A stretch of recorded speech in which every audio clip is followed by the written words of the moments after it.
Gourmet Gladiator. Chapter 24. That was just the beginning. But that was the past.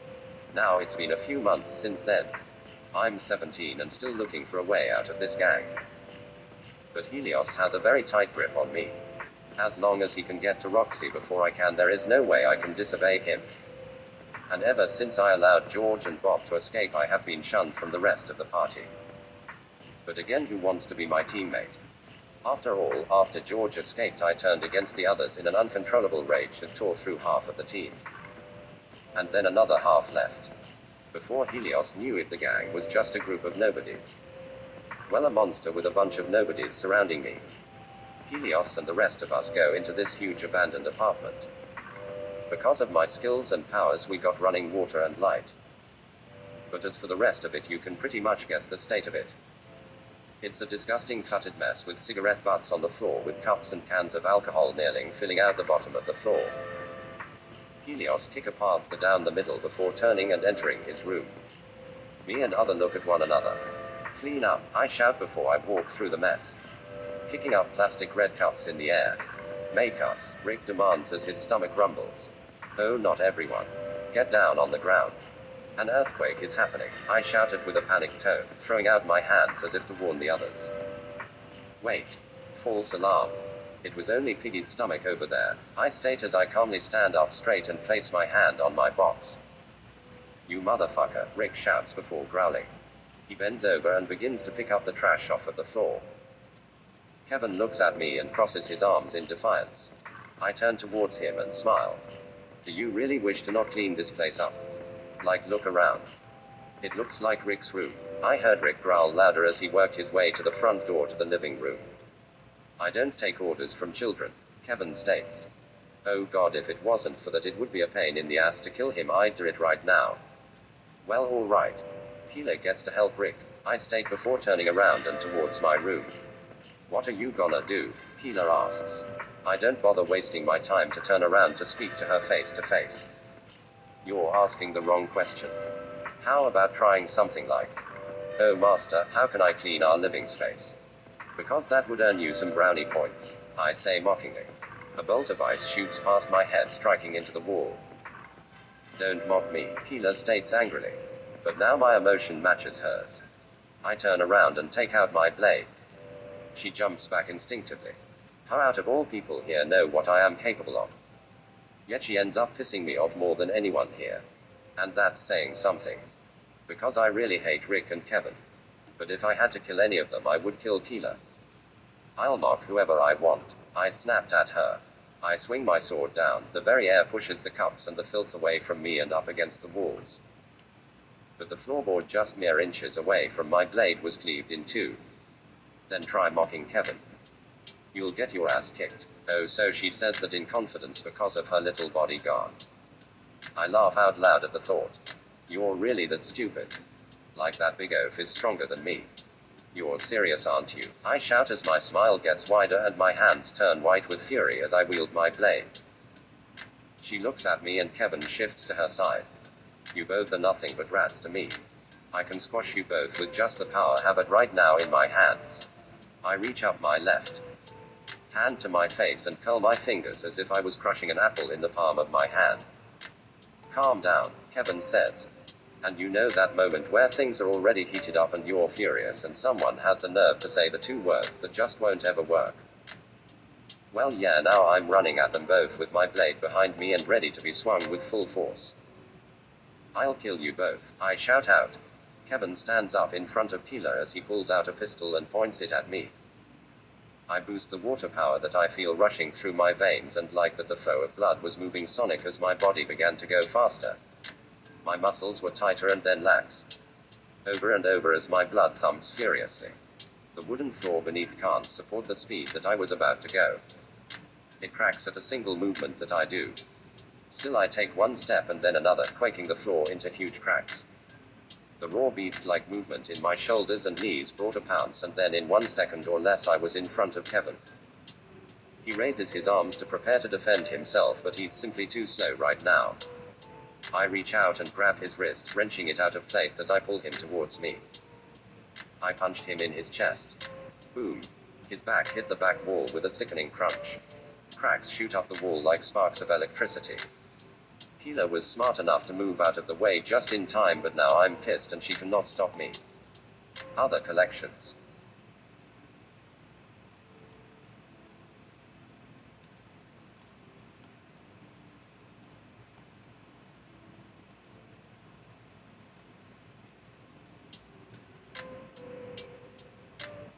The Gourmet Gladiator. Chapter 25. The Rampage and the Wall. I don't let time go by. I sprint towards her with my claws and blade in hand. She's dead and she knew it. I could tell by the piss running down her leg. Poor thing doesn't deserve another second of air. Don't do this, she shouts out, pleading for her life. But I know that I know no mercy. I swing my sword, cleaving air in half as it drags through the space between the blade and her neck. A burst of lightning shoots out from her palms in a last-ditch effort to stop me. But the lightning scorches my flesh as I thicken my skin. It hurts, but I am more angry than I am hurt. As my blade scratches her neck, drawing blood. Pow! Kevin decided to pull a hero move and strike my face. With his fist still on my face, I push it back to look at him in his eyes. They were wide and terrified.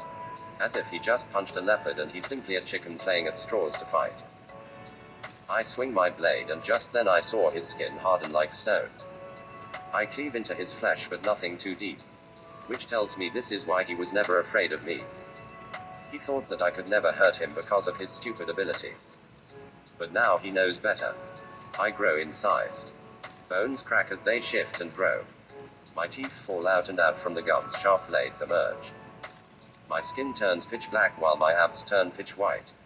My fingernails grow into claws. I deeply growl before I swing my sword at Kevin. His breath turns ice cold as my blade comes near his torso. He can't move. His knees are buckled and he's too scared to move. But that bitch Keela tackles him out of the way just in time. But it wasn't completely in vain. A few strands of her hair fall to the floor as they both roll to safety. Well, they rolled away. I wouldn't really say safe as long as I hold my blade. I turn towards them with a big wide-fanged smile. They were breathing heavily as they stared at me. But that wasn't it. My body hardens like stone as it becomes rock solid and locked in place. I bend my knee to take a step and already I see why he was always locked in place. Because his joints couldn't harden if he wanted to move. Well, I'll just boost the power up another level. I harden harder and like diamonds my body becomes chiseled and my skin hardens over my knees like a bowl instead of directly over my knee joint. I walked towards them and Kevin was more terrified than ever. Now I was legitly unstoppable. I had his ability and with it no one could stand a chance. I raise my sword above and behind my head. Wide enough to cleave through this whole place in one go. I will street stop you, Kevin states nervously like a little whiny baby. He was afraid of my power and should be. His legs shake like crazy as he stood up. I peer down on him with my pitch black eyes of coal. He was beneath me when it came to power. He no longer is going to be annoying me and playing hero. He reels back his fist, but why? He was about to die if Helios didn't come out and ruin my fun. And Rick doesn't seem to be anywhere.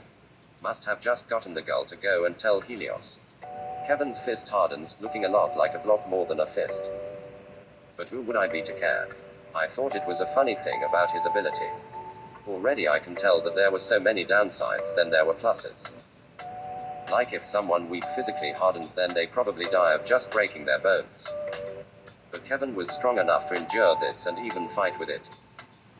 That takes full control of one's power to manage this type of ability. Too bad he has to die. I swing my sword, cleaving through a huge block of ice before stopping just inches away from Kevin's body. I turn to my left and see Helios breathing heavily with Rick by his side. I recede back to my normal form as I allow my blood to settle. Kevin's ability still active, but otherwise I was good. You came just in time. Because with your ice ability we should be able to clean this place up quickly. I state jokingly as I put my blade back in its box. I know that they are terrified of me. Especially now since they know Kevin will never try me again. But they both hurt me quite badly. My face is bruised and my chest hurts like hell because of Keela. If she just struck me just a bit to the right and up a bit she could have killed me. I need to make Kevin into a blade when he dies. Toby. Can you not go one day without making a fucking mess? Helios shouts angrily. I smile back at him and shrug my shoulders. He pulls out his gun and points it at me. But it was useless to do so. He was doing this to be intimidating. But there are only two things that could intimidate me. A nuke and the current top chef. Otherwise that little piss shooter ain't gonna do a thing against me. Come on, pull the trigger. I dare you, I say as I spread my arms out for him to have a better shot. Helios pulls the trigger, the bullet bounces off of my skin. He looks at me with his nostrils flaring. You'll help them clean this place up. In the meantime I have something I want to talk to alone. Helios says as he shoves his pistol back into his pants. Which I thought was dumb. We could legally carry and just buy a holster. Oh, there I go on a rant. Anyhow, I nod my head nonchalantly and follow Helios back to his room while the filth begins to pick up the trash. Other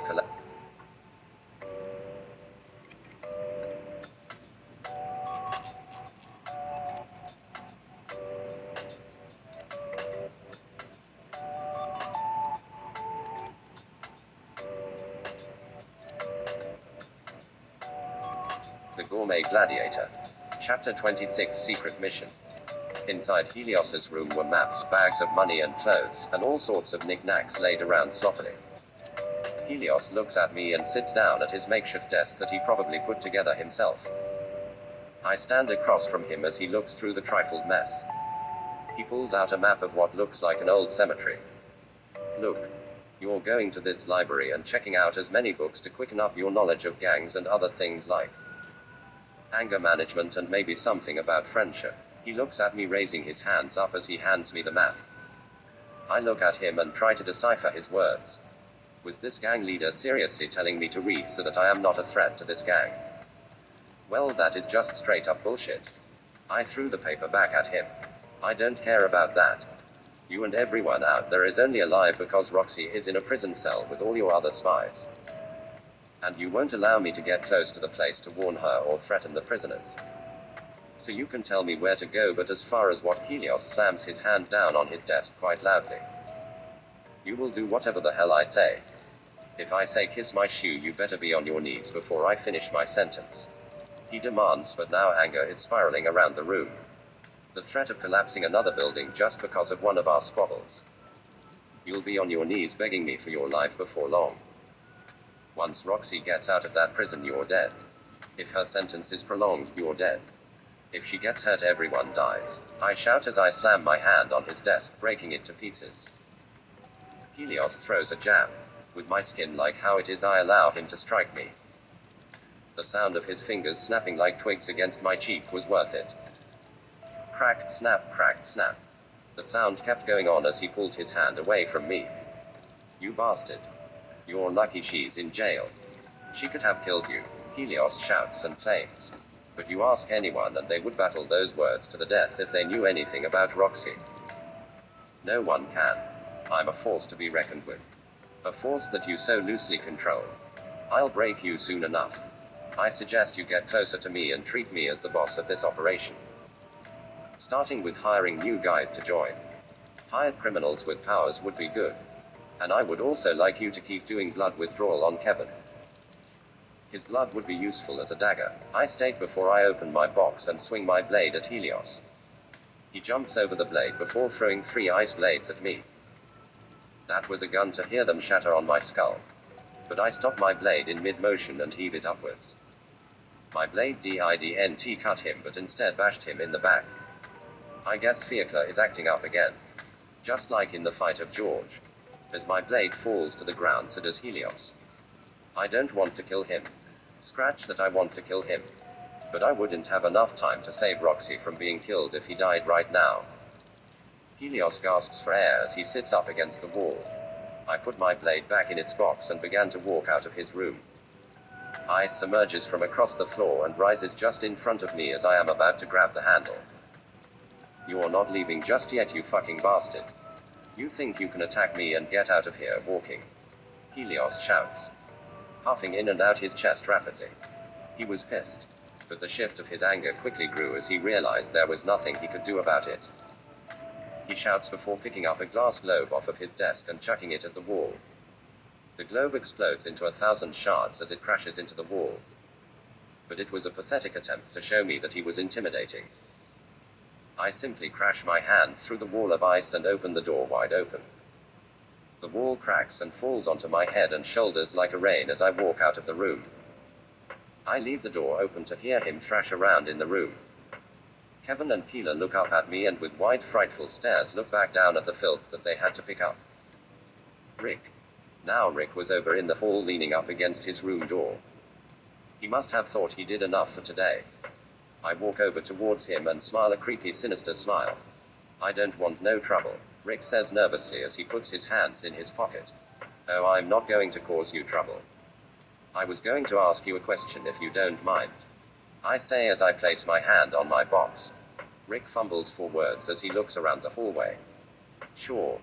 What's the question? He finally manages to get out of his mouth. I would like to know what you're doing out here and instead out there in the living room. I ask as I go to open my box. He stutters for an answer that he can't give me.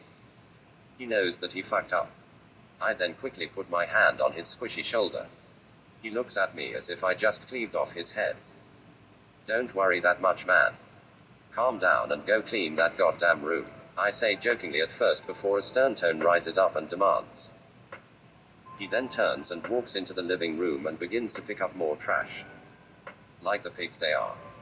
Other collections. About US. Inc. It is the world's first reader-powered publisher, providing a platform to discover hidden talent. Sorry, that was chapter 24 through 26 on the Gourmet Gladiator. You may check this out on Inkit for free. Please like, subscribe, and I'll see you in the next one. Bye.